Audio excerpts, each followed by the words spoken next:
Общественный деятель Андрей Андреев на своей странице в Facebook рассказал о начале беспорядков в Алматы и выложил кадры, отснятые на месте событий.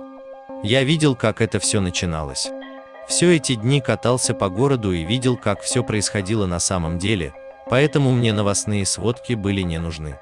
То, что началось как мирный протест, а я видел настоящих протестующих. Я шел рядом с ними и мы разговаривали. Это были обычные люди, которые мирно шли по Абая. Они шли не с целью грабить, они шли показать, что им нужны перемены. А потом в кузовах «Газелей» подвезли агрессивных и уже не протестующих, а настоящих бандитов. Обратите внимание, «Газели» подъехали и стоят на встречной полосе, выгружают людей, хотя основные протестующие уже ушли вперед.